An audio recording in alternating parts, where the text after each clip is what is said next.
Buenos días, hermanos. Espero que estén empezando bien este sábado, que tengan una linda mañana. En la mañana de hoy quiero que veamos Filipenses 2, versículos 12 al 16. Dice lo siguiente: Así que, amados míos, tal como siempre han obedecido, no solo en mi presencia, sino ahora mucho más en mi ausencia. Ocúpense de su salvación con temor y temblor, porque Dios es quien obra en ustedes tanto el querer como el hacer para su buena intención.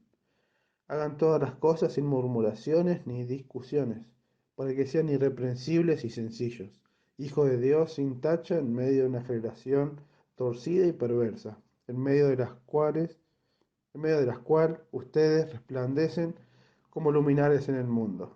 El 16 dice: sosteniendo firmemente la palabra de vida, a fin de que yo tenga motivo de gloriarme en el día de Cristo, ya que no habré corrido en vano ni habré trabajado en vano. En esta carta vemos cómo Pablo, estando preso, le escribe a las personas, a los filipenses, esta carta.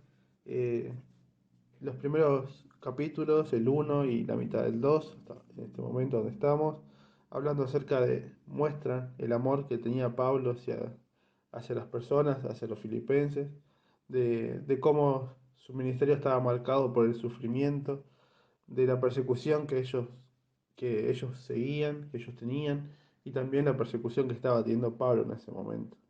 En el versículo 2 empieza diciendo: así que, si leemos del versículo 1 al versículo 11 del capítulo 2, vamos a ver una descripción acerca del estímulo que da Pablo, por el cual tenemos que servir, el cual tenemos que hacer las cosas. En el versículo 3, por ejemplo, dice: nada hagan por egoísmo, por vanagloria. Después da en el versículo 5 un ejemplo de servicio, de entrega perfecto, el ejemplo supremo que tenemos, que es nada más y nada menos que el ejemplo de Cristo mismo, que siendo Dios, se humilló hasta lo sumo para salvarnos. Entonces, en el contexto de esto, en el contexto de el apóstol Pablo exhortando y animando a la iglesia, dando mandatos de cómo tenemos que manejarnos en el mundo, de cuál tiene que ser nuestra actitud, llegamos al versículo 12, que dice: así que, amados míos, tal como siempre han obedecido, no solo en mi presencia, sino ahora mucho más en mi ausencia, ocúpense en su salvación con temor y temblor. Este texto se ha usado muchas veces erróneamente, dando a entender que la salvación, que nuestra regeneración, que nuestra salvación ante Dios se podía perder. Sabemos que hay hermanos que piensan esto de forma errónea. Sabemos que la Biblia es clara en lo que explica, es clara en enseñar que somos salvos por las obras de Cristo, somos salvos eh, una vez y para siempre, somos salvos de la ira de Dios. Entonces, viendo esto, viendo esta frase que dice que la salvación, ocúpense en su salvación con temor y temblor, veamos primero qué no significa. No significa que la podamos ganar, no significa que podemos cumplir las cosas de una manera, cumplir la ley para ser salvos. Tampoco significa que la podamos perder, que depende de nosotros mantenerla, que depende de nosotros eh, eh, agarrar la salvación de una manera que nada nos pueda sacar. No, no depende de nosotros, hermanos, el, el ser salvos. Somos una nueva criatura, somos salvos en Cristo por su obra y no por las nuestras. La salvación no es algo que podamos ganar por nuestros méritos. En Efesios 2 nos dice que somos salvos por gracia solamente, solamente por la gracia somos salvos.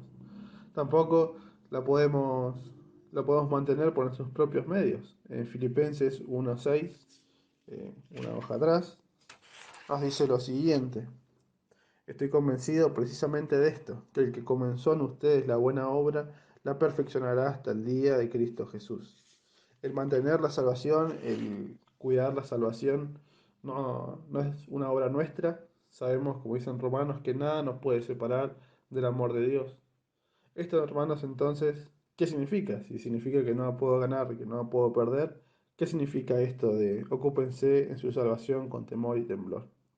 Significa una obediencia en base a la persona de Dios y sus atributos y la obra de Cristo en favor nuestro.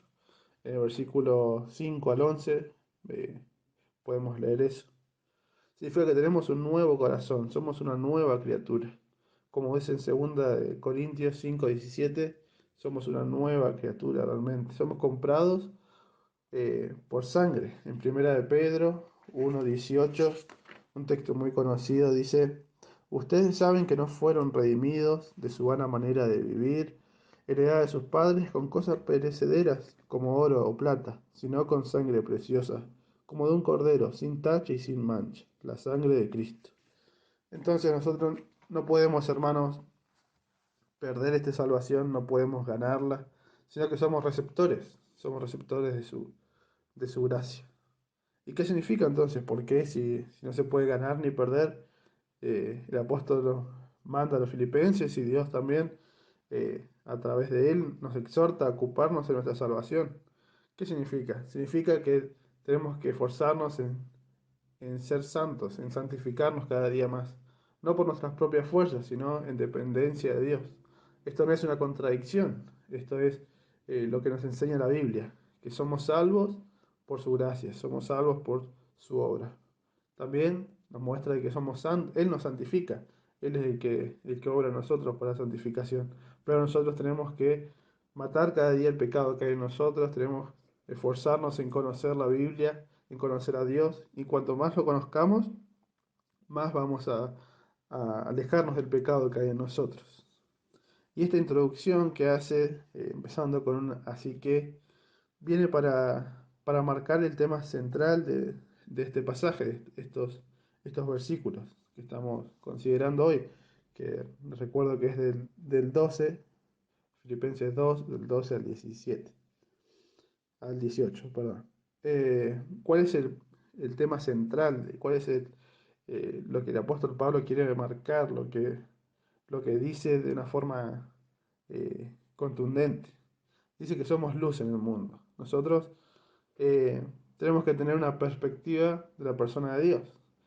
Vemos, por ejemplo, en el versículo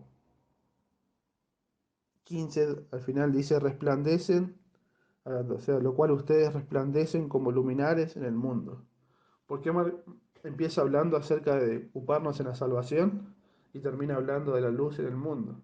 Porque el mundo está en contra de Dios. Vemos como en Juan dice que el mundo amó más las tinieblas que la luz porque sus obras eran malas. Nosotros no somos salvos por obras, pero nuestras obras tienen que marcar que conocemos a Dios. No podemos seguir vidas y decir que somos cristianos si no hay un cambio en nuestra forma de actuar, nuestra forma de pensar, si no hay una evidencia hacia los demás de que somos salvos. Eso no existe. No existe un cristiano que no esté comprometido con la palabra de Dios, que no esté comprometido con la obra de Cristo, que no toma su cruz cada día y lo sigue, que se niega a sí mismo. No existe ese cristianismo. La Biblia no nos muestra, sino que si queremos ser sus discípulos, si queremos seguir a Dios, la única forma es eh, tomando esta salvación de una manera eh, clara, de una manera cabal, con temor y con temblor. No un miedo paralizador que nos paraliza ante Dios, sino un miedo que nos arroja ante Él, sabiendo de que todo depende de Él.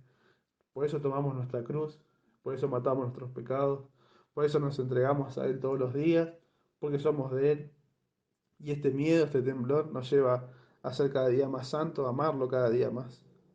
Entonces, ¿cómo podemos hacer luz en el mundo? ¿Qué nos dice el pasaje acerca de cómo hacer luz? Primero vemos que teniendo una perspectiva correcta de la persona de Dios. Los versículos anteriores muestran la obra que hizo Cristo por nosotros. Otra forma es una dependencia de la obra de Dios. En el 13 dice: porque Dios es quien obra en ustedes, tanto el querer como el hacer, para su buena intención. Dios es el que obra, hermanos, en nosotros. Cualquier obra de, de piedad que veamos en nosotros es la obra de Dios. Y todo el resto que es pecado, que hay en nosotros, eso es pura carne pura de nosotros.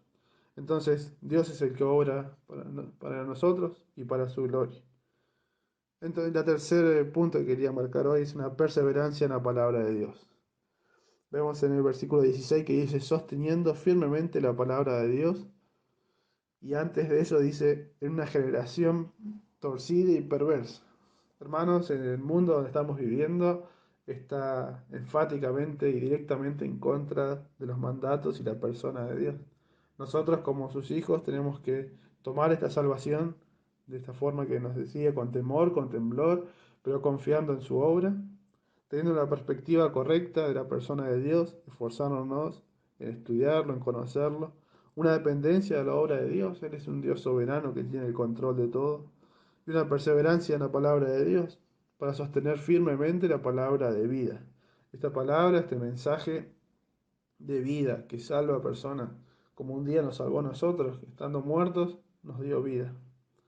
Entonces, hermanos, espero que en este día puedan leer el pasaje de Filipenses, que puedan considerar, que puedan meditar en sus corazones acerca de tener la perspectiva correcta de la persona de Dios, una dependencia de la obra de Dios y una perseverancia en la palabra de Dios. Espero que tengan un lindo sábado y que Dios los bendiga.